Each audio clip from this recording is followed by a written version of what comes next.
अकाबी रूह जब पैदा होती है जवानों में, उसे अपनी मंजिल नजर आती है आसमानों में।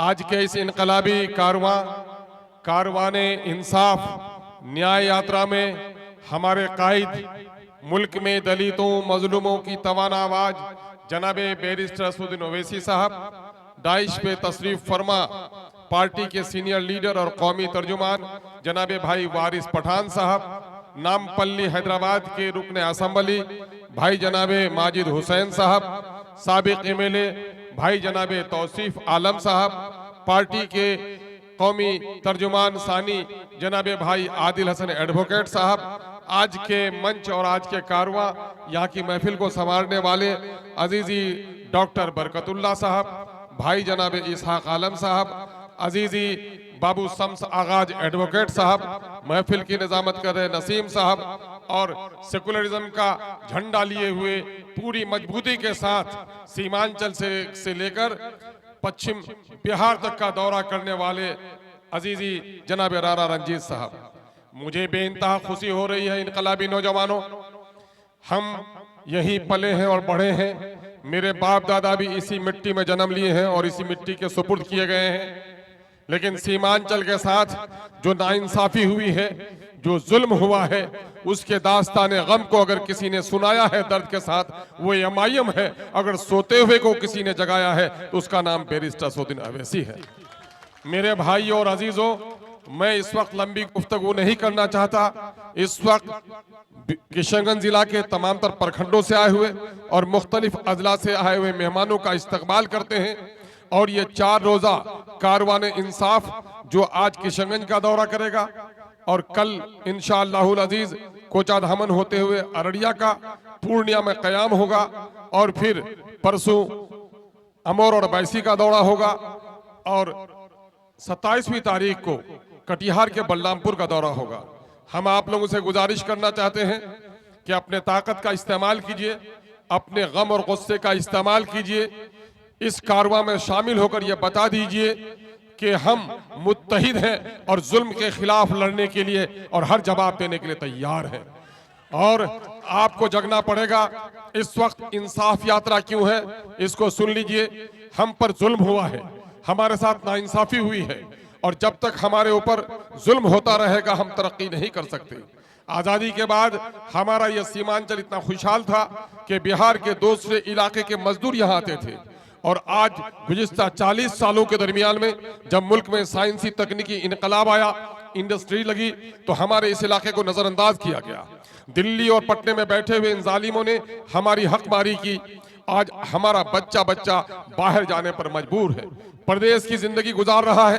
कुछ हमारे नादान भाई हैं, समझ नहीं आती कि एमआईएम अलाउद्दीन का चिराग लेकर नहीं आई है, लेकिन पिछले 5-10 सालों से एमआईएम ने जो कोशिश की है हमारे कमजोर से कमजोर, नातवा से नातवा आदमी को अपने हक की आवाज बुलंद करने की एक ताकत बख्शी है।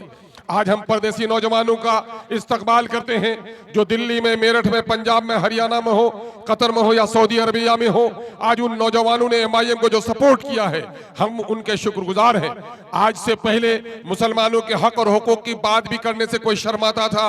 अभी मैं कह रहा हूं कि आज 10 दिन हुए, 5वीं तारीख को राजा पाकर में एक मुसलमान नसीर शाह का कत्ल हुआ है, मौलूद की महफिल में, जलसे में, और आप जानते पुलिस लेके गई उसको।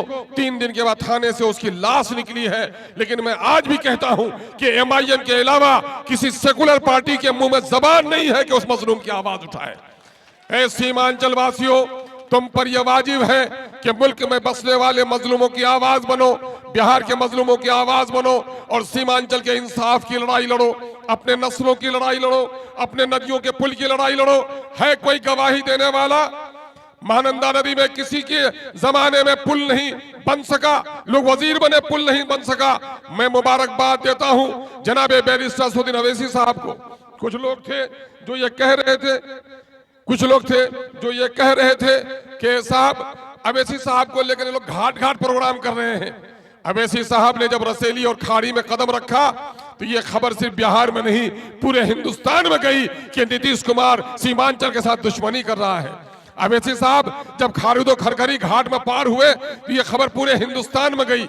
जमहूरियत में अपनी बात मनवाने के लिए आवाज बुलंद करनी पड़ती है, इशू बनानी पड़ती है। हमने इसको इशू बनाया है और अल्लाह का शुक्र है आज कि महानंदा में 3 जगह पर पुल बन रहा है। ये उन नाबीना लोगों के लिए ये सच्चाई उनके सामने में होनी चाहिए। ये वक्त नहीं है, आगे हम लोग करेंगे। मौलाना सुल्तान साहब को भी देख रहे हैं यहाँ पर, इंशाअल्लाह जनाब की गुफ्तगू आगे होगी। हम एक शख्स का गायबाना तौर पर शुक्र अदा करना चाहते हैं। हमारे इंजीनियर आफ्ताब अहमद साहब जो पार्टी के जनरल सेक्रेटरी हैं, रहने वाले हैं वो जहानाबाद के, लेकिन सीमांचल का जब दौरा उन्होंने किया, सीमांचल पर एक छोटी सी किताब हम लोगों ने लिखी थी, सीमांचल के पिछड़ेपन की कहानी सरकारी आंकड़ों की जबानी।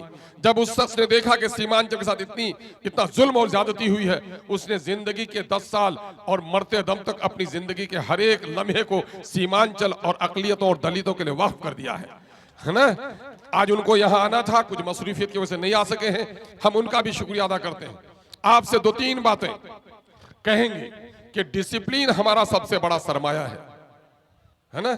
नमाज की पीछे सफ में भी अगर कोई होता है तो नमाज उसकी भी हो जाती है, बल्कि बाज नमाजों में पीछे की सफ में भगदड़ फैलाकर आगे बढ़ने वालों का जुर्म होता है और पीछे पढ़ने वालों को ज्यादा सवाब मिलता है।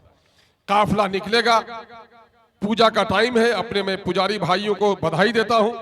किशन गंगा जमनी तहजीब का हिस्सा है। हम अपने काफिले में अदब को मलहूज रखेंगे, अपने सीनियर्स को आगे रखेंगे। मोटरसाइकिल वालों से गुजारिश है, शहर के अंदर मोटरसाइकिल वो पीछे कर लेंगे, आगे आगे पुलिस वालों की गाड़ी होगी, उसके बाद हमारे मीरे कारवां होंगे। आगे निकल जाएंगे तो मोटरसाइकिल वाले अपनी तेजी से निकल सकेंगे तो आगे निकल जाएंगे। क्योंकि मोटरसाइकिल आप लेके भीड़ जमा कर देते हैं और वहाँ ट्रैफिक को कंट्रोल नहीं कर पाते हैं, पुलिस की गाड़ी होगी तो ट्रैफिक कंट्रोल हो जाएगी। इसलिए इस बात का ख्याल रखें और कहीं भी कोई ओधम न करें। गाड़ी को एक दूसरे से आगे ले जाने में सबकत मत बरतिए। आप हमारे लिए कीमती हैं, आपका लम्हा कीमती है। हम आपके कदम के जर्रों की कदर करते हैं कि आप अगर पीछे सफ में भी होंगे तो ये कारवां के अव्वलीन दस्ते में आपका नाम होगा। आइए मैं उस शख्स को दावत दूं जिसके के बुलाते हुए मुझे एक शेर अक्सर याद आ जाता है कि रुस्तुम का बदन जेरे कफन कांप रहा है, अल्लाह रे किस शेर की आमद है कि रन कांप रहा है। जनाब बैरिस्टर सऊदी ओवैसी साहब।